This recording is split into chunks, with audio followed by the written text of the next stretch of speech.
नमस्कार शेतकरी बांधवांनो, तुमच्यासाठी एक मोठी आनंदाची बातमी आहे। केंद्र सरकारच्या पीएम किसान सन्मान निधी योजनेपाठोपाठ आता महाराष्ट्र सरकारने नमो शेतकरी सन्मान निधी योजनेच्या रकमेत ही वाढ करण्याचा महत्त्वपूर्ण निर्णय घेतला आहे।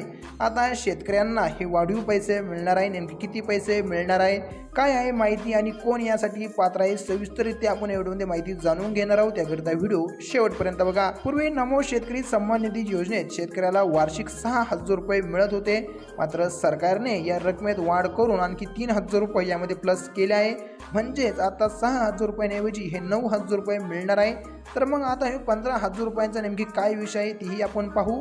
पीएम किसान सन्मान निधी वर्षाला 6,000 रुपये, नमो शेतकरी सन्मान निधी वर्षाला 9,000 रुपये असे दोन्ही मिळून टोटल हे 15,000 रुपये होतात आणि ते आता शेतकऱ्यांच्या बँक खात्यामध्ये हे जमा होणार आहे। यामुळे शेतीसाठी लागणारे बियाणे, खतं यासाठी खर्च भागवण्यास शेतकऱ्यांना थोडीफार मदत ही होणार आहे।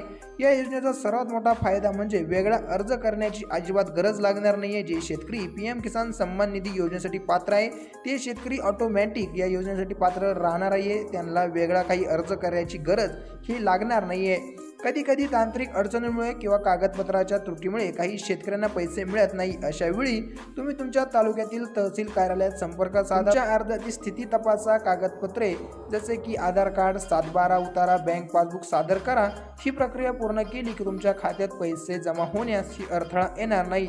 तर शेतकरी बांधवांनो, केंद्र सरकारची पीएम किसान योजना आणि राज्य सरकारची नमो शेतकरी सन्मान निधी योजना मिळून तुम्हाला दरवर्षी तब्बल 15,000 रुपयांची थेट आर्थिक मदत ही मिळणार आहे। तर सर्वांनी या योजनेचा फायदा घ्या, व्हिडिओ जास्तीत जास्त शेअर करा आणि इतर शेतकऱ्यांनाही देखील या योजनेविषयी माहिती द्या। महत्त्वपूर्ण म्हणजे हे वाढीव 3,000 रुपये आता शेतकऱ्यांच्या बँक खात्यामध्ये कधी पडणार आहे त्याची सविस्तररित्या अजून काही माहिती शासनाने दिली नाही, परंतु रकमेमध्ये वाढ करण्यात आलेली आहे असं त्यांनी सांगितलेलं आहे। परंतु कोणत्या तारखेपासून हे पैसे लागू होतील ते अजून काही खुलासा सरकारने केलेला नाही आहे, याची सर्व शेतकऱ्यांनी नोंद घ्या। धन्यवाद।